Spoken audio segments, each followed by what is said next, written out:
प्रहार जनशक्ती पक्षाचे पालकमंत्र्यांच्या घरासमोर रक्तदान आंदोलन।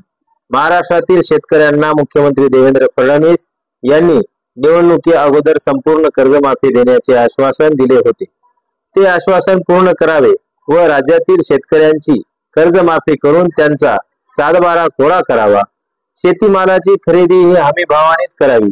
जे व्यापारी हमी भावाने शेतीमाल खरेदी करणार नाहीत त्यांच्यावर कायदेशीर कारवाई करावी।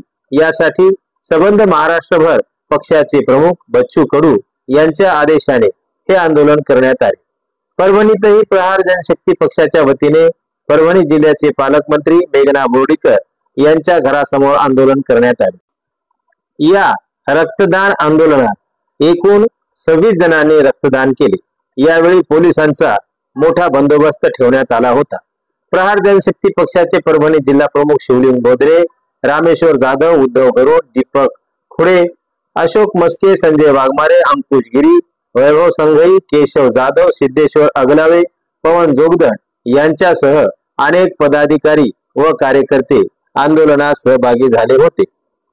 छत्रपती संभाजीराजे जयंतीनिमित्त प्रहार जनशक्ती पक्षाच्या वतीने संपूर्ण महाराष्ट्रामध्ये राज्यातील राज्यमंत्री असेल किंवा मंत्री असतील यांच्या घरासमोर रक्तदान शिबिर आयोजित केलेलं आहे। मुळात हे रक्तदान आंदोलन आहे। राज्यभरातील शेतकऱ्यांना भारतीय जनता पार्टीचे जे आताचे मुख्यमंत्री आहेत देवेंद्र फडणवीस यांनी निवडणुकीपूर्वी घोषणा केली होती आणि त्यांच्या प्रचारनाम्यामध्ये पण आहे की आम्ही शेतकऱ्यांना 100% कर्जमाफी देऊ आणि त्यांचा सातबारा कोरा करू। परंतु हे सरकार त्यांच्या दिलेल्या शब्दापासून अलिप्त होत आहे आणि त्याच्यापासून बदलत आहे। त्याचा विरोध करण्यासाठी आणि शेतकऱ्यांना कर्जमाफी मिळावी, दिव्यांगांना 6,000 रुपये मानधन मिळावं आणि कृषी मालाला हमीभाव मिळावी, ह्या 3 मागण्यासाठी आम्ही परभणी जिल्ह्याचे पालकमंत्री मेघना दीदी बोर्डीकर यांच्या घरासमोर रक्तदान आंदोलन करतोय। आणि हे आंदोलन प्राथमिक स्वरूपात आहे।